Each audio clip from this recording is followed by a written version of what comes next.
Hello everyone and welcome to Day Trader S&P 500.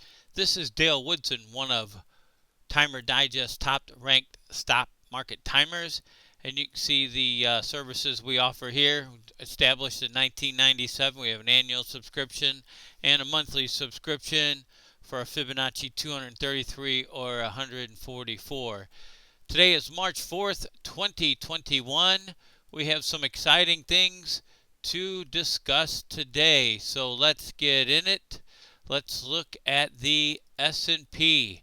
Okay, we're at a 30-minute chart. There's the all-time high on February 16th. Again, this is our beginning diagonal triangle. There's wave 1, there's wave 2, 3, 4, and 5. Overlapping, 4 overlaps 1.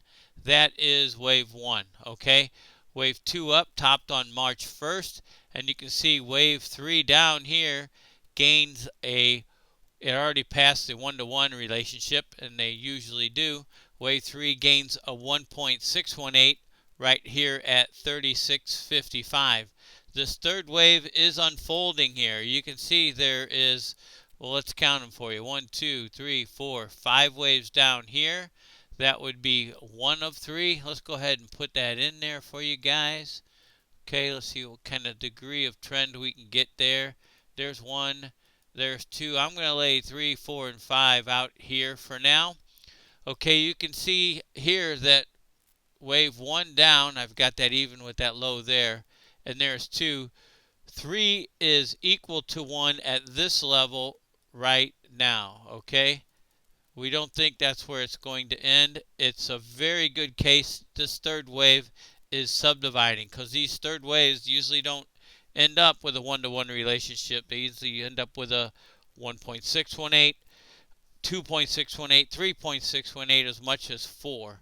Okay, so that third wave here will gain will gain a 1.618 relationship down here at 36.44. That's that 1, that 2, and this 3. Okay, but I want to note with you guys, we went over these 786 retracements all through this beginning diagonal triangle, and as wave 3 unfolds, all of a sudden those go away, which they should.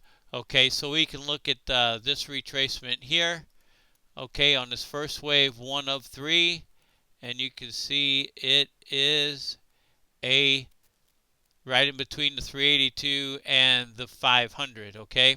And then we can come down here, and this wave 1 of 3, and so far, there I've got it, it's between the 382 and the 500, okay? So this could be a 1, 2, and then another 1, 2. So we've got a 1, 2, 1, 2, and a possible third 1, 2. So what we're looking at is a possible wave 3 of 3 decline, okay? So the third wave begins here at the March 1st high, and I think I want to get into a little more detail on that. Yeah, there we go. That's wave 2, and this is a 5-minute chart. You can see we've got a 1, 2, 3, 4, 5 here, okay? 4 high holds below the wave 1 low. You can see that dotted line right there. This is perfect, okay? And then we've got another 5 waves down here for wave 5. And I want to show you guys these retracements here. Okay, real quick, we have in this one, and that one was the one between 618 and 786. And we'll look at the fourth wave for the wave 3 retracement. There we have a 50% retracement. Let's go down here and look at the entire 5-wave retracement here. Okay, you can see we're right at the 382. So the retracements are getting smaller. We get a 786, we get a 500, we get a 382. Okay, and that is 1 of 3 of 3 of 3. Hope I'm not losing you guys in the weeds and all this. Okay, we can come down here and look at this next series of 1s and 2s. I don't know why those always pop up. I pay them, but anyway, we won't worry about it. We can just click out, and you can see here again we're between the 382 and the 500. So let's extend these out and see where our targets land. There is one of three, and these might not be to the exact point, but they're close enough. You can see it just about gained equality with one there, and it may have. I might be off by just a little bit here, but we're looking more at a 36.40 here for this wave down. Okay, for a 1.618. Let me move that up. Our 2.618 is 35.15.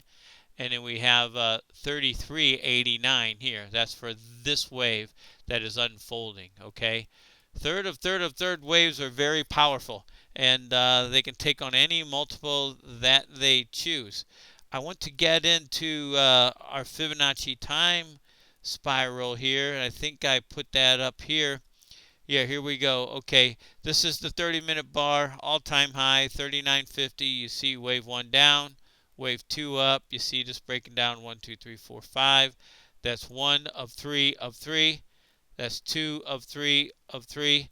And by the way, for this third wave to occur, we need this wave 2 high at 38.43 to hold. Any move above that negates the wave 3 of 3 of 3 count. And if this is one down here, there I've listed all the retracement levels for this move up. Okay, the 382 has been achieved. It's at 37.69. You can see 37.83, 37.98, and I listed the 786 just in case. Okay, it could go all the way up here to 38.18, and then you get 3 of 3 of 3. Okay, so this is 3 where it equals wave 1. Hope I'm not losing you guys here. But anyway, it's equal. I think I had it back on that chart there. But they usually don't get, third waves don't get one-to-one relationships. So we listed our 1.618, 2.618, and 3.618 multiples here. And we get 36.55, 34.95, and 33.34. Those are all in play. And if this is to occur, this time spiral from the all-time high, this is a relatively new time spiral. The other one is still working. This is another one from the actual high. You can see in this time spiral, there is absolutely zero slippage. The all-time high is on the 16th. 8 days later is the 24th. Bam, there's a direct hit on a high. 13 Fibonacci days later is March 1st. Bam, there's the wave 2 high. No slippage. The next turn date is March 10th. That should be the wave 3 low. That should be these numbers here. Okay, 3 of 3 of 3. Then we would expect that the next turn date in the cycle is March 22nd. Should mark the wave 4 high.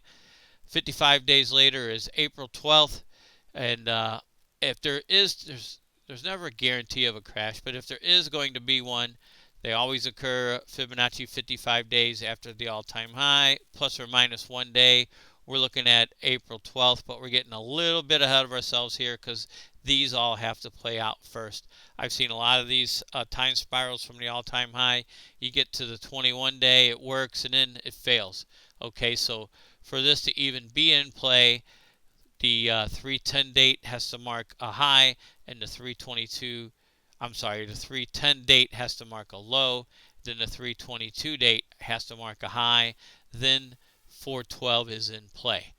Unless and until that happens, we're getting a little bit ahead of ourselves. But first things first, we saw weakness today, yesterday. We should see it again Friday and Monday to get into our turn date of March 10. Okay, what else did I want to show you guys here? Yeah, I wanted to show you these turn dates that I got in 1999. I remember August 24. It was like September 2nd, 2020. Now, it reminds me of 20 years ago. I had a turn date from there. It caught the first low, which was 55 days later, and then it caught virtually every high for 7 years. Okay, that was a great time spiral. Obviously, that helped us out tremendously. I reprinted this from the 2006 when I put this together with that. But yeah, this was unbelievable, and it worked for 7 years. Will this one work for 7 years? I don't know. We'll see. But let me look at, I wanted to show you our other time spiral. You know, this one is still in play too. This one is counting, it started counting alternating highs and lows. Then it caught the wave 1 high, the wave 3 high, and the wave 5 high, possibly the all-time high on the weekend of the 13th on 2/16. The next dates in this one, oh, I don't have that all printed out. I know it was April 23rd. Let me see if I have that somewhere. Yeah, I do right here. Okay, so there's where it caught all those on the previous chart. The next turn date is April 23rd, which is relatively close to our other one. Do I have that one in here? Well, I've got it here, which is April 12th. So one of these will be right, or well, maybe they'll both be wrong, but we'll see how that plays out. Okay, let's see what else did we want to get into. Oh, didn't want to forget to tell you guys, reminder, hit the subscribe, the reminder bell, and the like button. We appreciate you guys patronizing the channel. We're up over 1,000. We're very happy for that. Let me see if we've got everything we wanted here. We got all that. Oh, I wanted to mention too the multiple on 3. Like I mentioned the other day, the E-mini futures, the 5-minute bar, this 3 down here is a 3.618 of wave 1. So when you get into these declines, these third waves tend to go more than 1-to-1 and more than 1.618 to 1. It's usually 2.618, 3.618. I've seen 4s also. So we'll see what happens on that. So let me see if we got everything there. Yes, yes, yes. Excuse me. Let's go back to our charts, and that's what we're looking at here. Okay, this one here, and that's a weekly chart. We don't want that. There's our 5-minute. There's our targets there for this third wave. I don't know if these match up with the other one, 36.40 and 35.15. What do we have down here at 33.89? We need this high to hold. I believe it's 38.43. We need that high to hold because, as you know, wave 2 cannot retrace more than 100% of wave 1. Okay, so it's setting up pretty good there. Okay, we'll see how it plays out over the weekend, Friday and Monday. And until then, take care, everyone.